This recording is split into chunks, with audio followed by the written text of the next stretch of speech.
Premier orateur de la discussion générale, Roger Gérard Schwarzenberg pour le groupe de RDP et pour 10 minutes.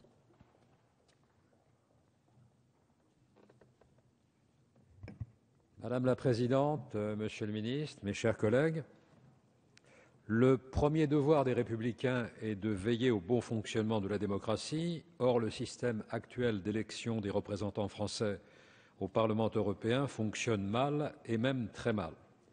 Surtout depuis la loi du 11 avril 2003, votée à l'initiative du gouvernement Raffarin.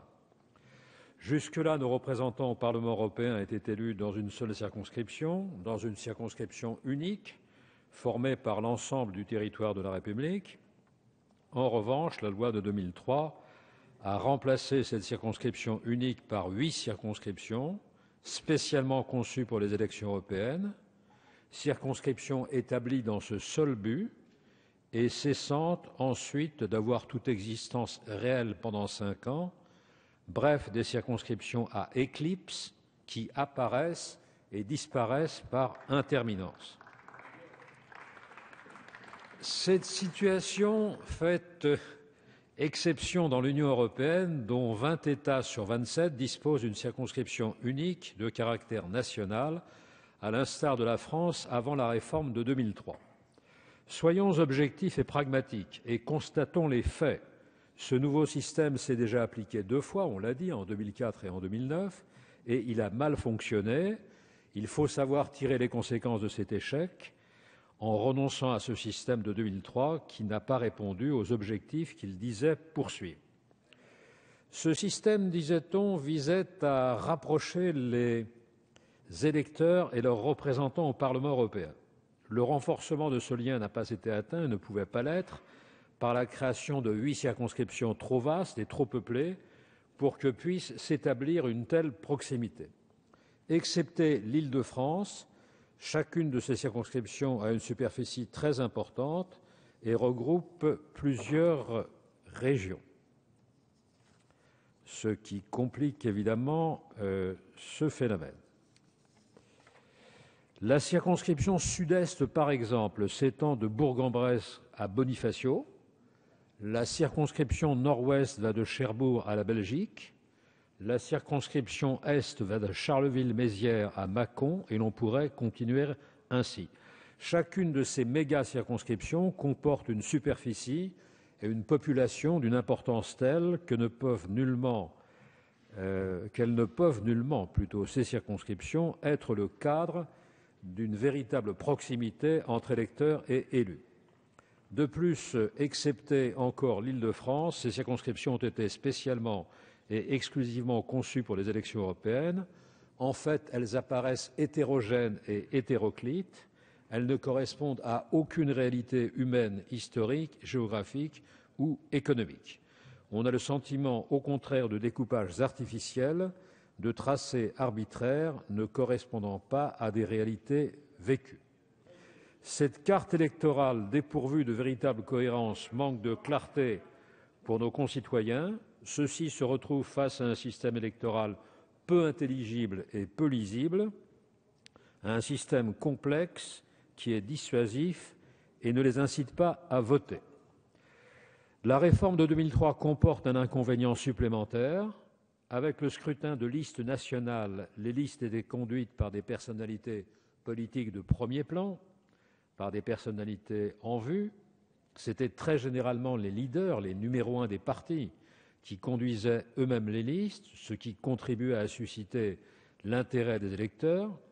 On observe d'ailleurs que les 5 derniers présidents de la République, ont tous été tête de liste aux élections européennes à un moment ou l'autre de leur carrière politique.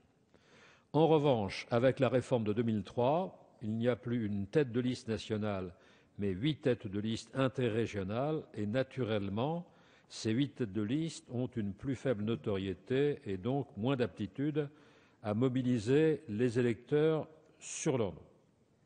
Autre inconvénient, en s'inscrivant dans le cadre de 8 circonscriptions particulières, le débat européen risque de se segmenter, de se parcelliser et d'interférer avec la défense d'intérêts territoriaux ou locaux. Ce risque de localisme est à éviter.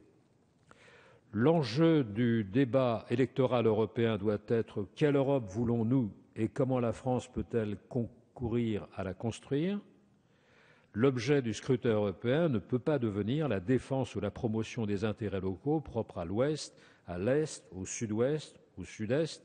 Le débat européen n'a pas vocation à se disperser aux 4 points cardinaux, à se fragmenter, à se compartimenter. Dernier inconvénient du système actuel, il joue comme un frein au pluralisme, comme un obstacle à la représentation de la diversité des forces politiques. Absolument, comme le dit très sagement Paul Jacobi. Ce mode de scrutin favorise mécaniquement les formations dominantes qui disposent des moyens humains et matériels nécessaires pour mener campagne de front dans l'ensemble des 8 circonscriptions. En revanche, il désavantage les autres formations qui ne peuvent mobiliser autant de moyens. Avant la réforme de 2003, les partis de dimension moyenne et les formations émergentes avaient plus de facilité à mener une campagne nationale unique qu'une campagne démultipliée dans 8 circonscriptions. Par ailleurs, dans le cadre territorial national, il suffisait qu'une liste obtint 5% des voix pour avoir un élu. Cela reste théoriquement la règle. Toutefois, en pratique, ce seuil est désormais sensiblement plus élevé dans le cadre de 8 circonscriptions. Ainsi, même en Île-de-France, qui détient le plus grand nombre de sièges, 14, le seuil à atteindre pour avoir un élu est désormais d'environ 7,5%. Ces atteintes au pluralisme sont d'autant plus regrettables que désormais elles sont clairement en discordance avec nos règles constitutionnelles. En effet, depuis la révision de 2008, l'article 4, alinéa 3 de la Constitution dispose: la loi garantit les expressions pluralistes des opinions et la participation équitable des partis et groupements politiques à la vie démocratique de la nation. La conséquence de tout cela, c'est un réel paradoxe auquel il importe de mettre fin. D'un côté, les pouvoirs du Parlement européen se sont nettement étendus, tant au plan législatif que budgétaire. De l'autre, en revanche, la participation au scrutin européen a très sensiblement régressé. Avec ce résultat insolite, on vote de moins en moins pour élire un Parlement qui a de plus en plus de pouvoir. L'on citait les 2 taux d'abstention records des 2 dernières élections européennes, 57,24% et 59,35%. Certes, les élections européennes n'ont jamais connu un taux très élevé de participation, mais pas à ce point-là. Je vous rappelle que la première élection européenne au suffrage universel a connu un taux d'abstention de 39,30%, alors que la dernière, celle de 2009, a connu un taux d'abstention de 59,35%, soit 20 points de plus. 20 points de plus en abstention. Le système électoral antérieur avec ses listes nationales était simple et clair. En revanche, le nouveau système est artificiel, complexe, il est démotivant, démobilisateur pour les électeurs, dont il accentue encore la désaffection pour le scrutin européen. C'est pourquoi, et j'en termine par là, le groupe RDSE du Sénat a déposé une proposition de loi revenant sur le texte de 2003 et rétablissant une circonscription unique. Ce texte a été adopté par le Sénat le 23 juin 2010 à une large majorité, avec les voix du groupe socialiste, auquel je crois appartenait à l'époque le ministre des Affaires européennes, si je ne m'abuse. Donc, sauf erreur de ma part, chacun peut se tromper, et moi plus qu'aucun autre. Mais j'ai le sentiment qu'il a dû voter cette proposition de loi rétablissant une circonscription unique, qu'il semble récuser aujourd'hui. Donc les voix du groupe socialiste, du groupe communiste, du groupe RDSE et de plusieurs élus de formation centriste. C'est cette proposition de loi que nous présentons aujourd'hui dans notre niche.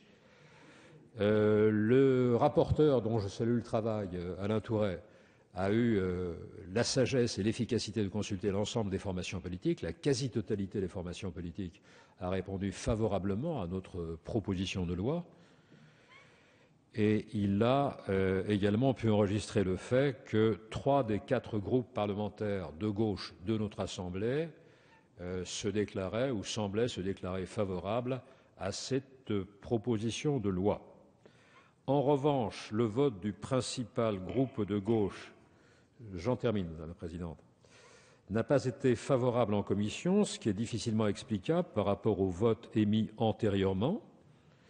Le vote de 2010 des sénateurs socialistes, le fait que le premier secrétaire du Parti socialiste se soit publiquement exprimé il y a quelques semaines en faveur de notre proposition de loi et le fait que les personnalités éminentes, extrêmement éminentes, de l'ensemble socialiste se soient prononcées également pour ce système. En fait, il s'agit d'améliorer la démocratie, de renforcer la participation des citoyens aux élections, de les remobiliser pour les grands débats. Face à un tel enjeu, y a-t-il vraiment matière à hésiter ? Merci.